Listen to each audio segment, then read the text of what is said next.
Welcome to the Kendo and Aido Italia podcast in this English language version.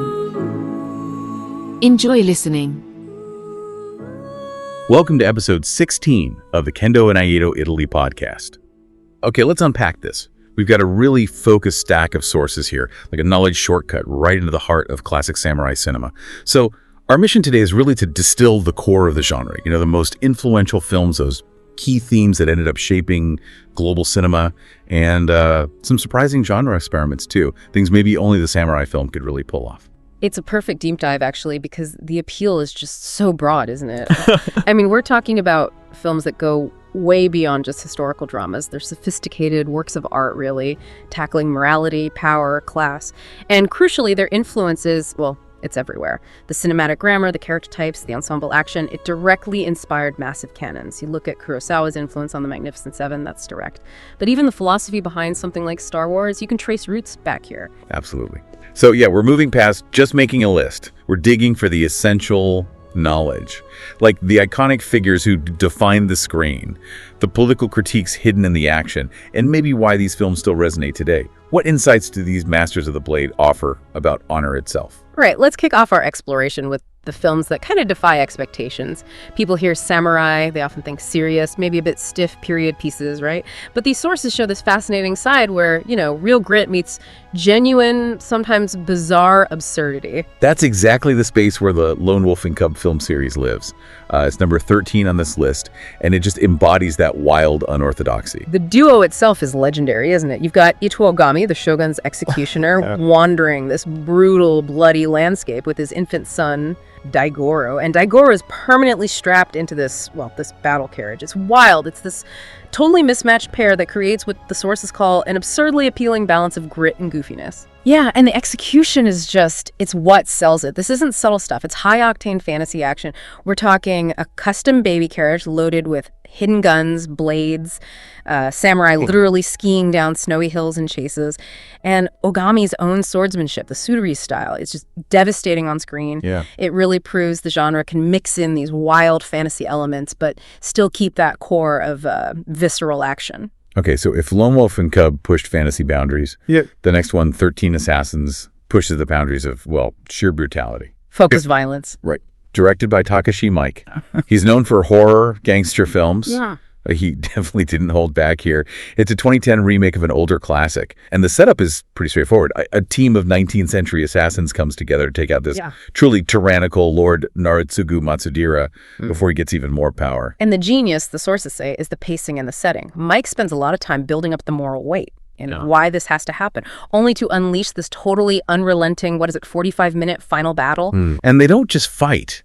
They lay these vicious traps all through this small town, turning the whole place into a death trap. It's claustrophobic. If you got a modern example of structured, brutal action, this is it. And, that idea of borrowing brings us nicely to number 11, Kill. This one's a great example of cinematic cross-pollination. Spaghetti westerns, famously borrowed from Kurosawa, right? Well, Kill kind of borrows back. It takes that Italian grit, that aesthetic, and folds it into a samurai structure. So it basically remakes the core story of Kurosawa's Sanjuro. But the mix makes it stand out.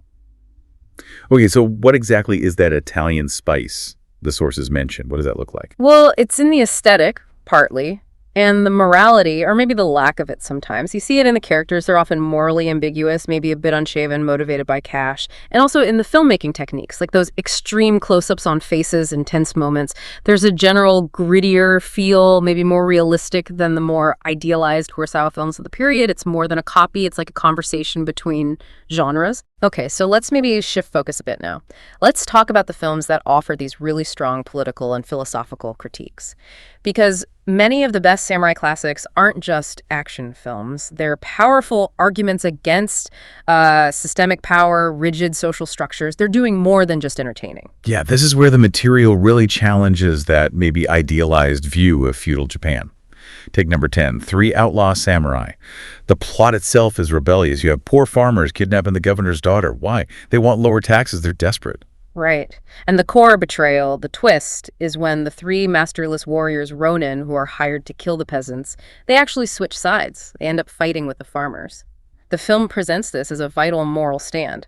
Sure, there are rousing sword fights, absolutely, but underneath, it's a scathing critique of political powers looking out for the elite, not the common people. And this theme of political dissent, it really culminates powerfully in number 3, Samurai Rebellion.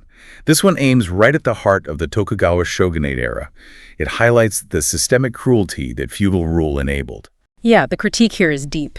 Toshiro Mifune, and it's a career-defining role for him as Isabaru Sasahara. He's forced into this impossible spot. His lord commands a marriage that brings dishonor, threatens his family. His loyalty just fractures when the demands of the rulers clash violently with his duties as a father, as a man. It's tragic. And it's a potent condemnation of a system where human lives are just, disposable bargaining chips. It argues many feudal systems were, well, kind of trash. But that political edge isn't always about massive rebellion against the shogun, is it? Sometimes it's more about showing the vulnerability of the samurai class itself, especially in decline. Our number 8 pick, The Twilight Samurai, brings that human, everyday element right to the front. Exactly. This story is about Seibi Iguchi. He's a kind man, a low-level bureaucrat, a single dad, and he's always struggling with money. He is a samurai, technically, but he's also just a guy grinding to make ends meet, taking on low-status work. This film really reminds you the genre isn't only about heroic clashes. It's about people living under intense social, financial pressure in a changing era. His struggle highlights the hypocrisy, doesn't it? A system demanding absolute honor but failing to provide even a basic living for its members. It's about more than hacking and slashing. Okay, so we've covered the genre benders, the powerful political statements. Now let's dive into the really dark stuff, the almost nihilistic view of the samurai era that you see in some of the most challenging classics. Right. This is the downward spiral part of the journey, you could say, exploring the destructive side of ambition. The sword is just a weapon. We start with number 5, The Sword of Doom. This film takes us down, well, the sociopath route.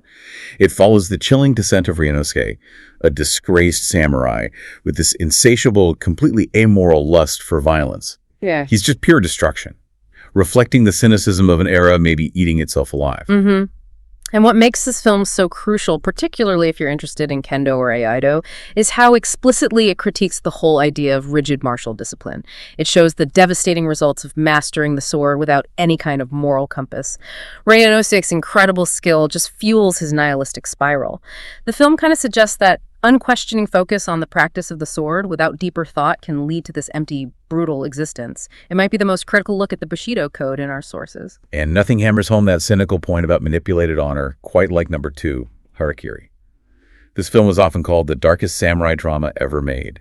Yeah, it's set right in the middle of the 17th century shogunate dictatorship. The tension is there from the very start. Anira Tsugo, an unemployed ronin, shows up asking for an audience with the Lord to perform ritual suicide, harakiri.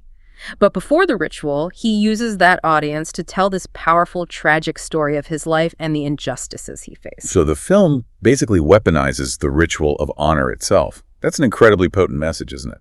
Devastatingly so. The core message, really, is how this concept of codified honor, Bushido, can be easily twisted and used by the ruling class to oppress, to discard people. It forces you to ask if perceived honor is worth the cost in human lives. It's a vital, highly critical look at the samurai mindset itself. Wow. Okay. So after all that darkness, we absolutely have to pivot now. We need to talk about the cornerstone figures whose work really defined how the world saw this genre. That's the incredible partnership of actor Toshiro Mifune and director Akira Kurosawa. Their influence is just foundational. Right. Let's start with number 4, Yojimbo. This is Mifune at his absolute peak, isn't it?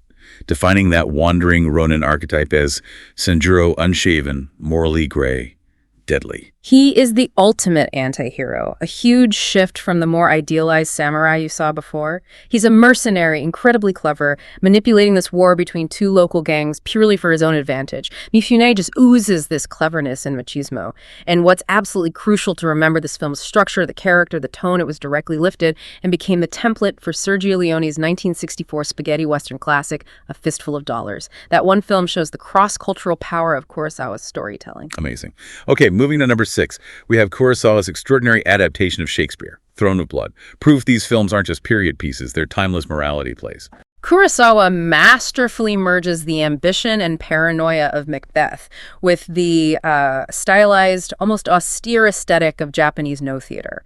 It creates this visually stunning, chilling story about power corrupting. And Mifune, in this role, he delivers one of his most intense, most extreme performances. He kind of ditches realistic dialogue for this more stylized, almost animalistic portrayal of madness growing. And that finale is just iconic. Tell us about the end of that film. Oh, it's unforgettable. The tension just builds and builds to this terrifying climax where Mifune's character is literally assaulted by a barrage of arrows as his castle burns down around him. It's a moment of pure physical intensity and cinematic genius. Still one of the most powerful death scenes ever filmed. It blends stage performance and visceral action just seamlessly. We should also quickly mention number 7, the Samurai Trilogy. Another sprawling Mifune vehicle, right? Covering the life story of the legendary swordsman Musashi Miyamoto. Yeah, it's this beautiful, sweeping epic. It tracks Miyamoto's journey from being this young, raw kid to becoming a formidable and actually morally sound samurai.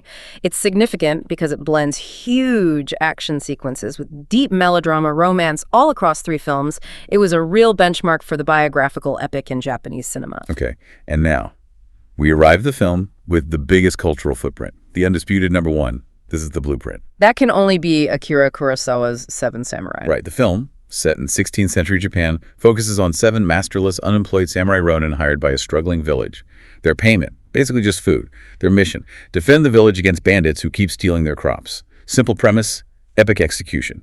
And even though it clocks in at, 3.5 hours, its structure is so perfect, it remains one of the most engrossing stories ever put on film. It just flies by. The impact is staggering. Not just the premise, but the filmmaking innovation. Kurosawa used multiple cameras, revolutionary editing to capture the speed, the chaos of combat like never before. Beyond inspiring the Magnificent Seven, it really set the standard for pretty much every ensemble action film since. You see its DNA in sci-fi epics like Battle Beyond the Stars, even modern stuff like Rebel Moon. It established that template. Heroes banding together, crossing class lines, defending the defenseless. So what does this whole spectrum of cinema, from the brutal cynicism of Harakiri to the pure heroism of Seven Samurai, ultimately mean for you, the listener? Well, our deep dive shows the samurai film offers this incredible range, intellectually and cinematically. We've seen pure fantasy action, films that are profound political arguments, massive historical epics that shaped Hollywood. And maybe if we connect all these threads, the bigger picture is that the most enduring films consistently use the samurai setting and the sword itself to ask these deep human questions. Questions about codified morality. Considering the intense critique in some of these sources, especially Harakiri and the Sword of Doom, what does that reveal about the universal struggle between, say, codified honor, the rigid rules of a system, and true, flexible human morality? Even as we see those same struggles play out in modern institutions and conflicts today, that's maybe something worth mulling over. That's a truly perfect final thought. Thanks for joining us, and see you on the next episode of your favorite podcast. Thank you for listening to this podcast.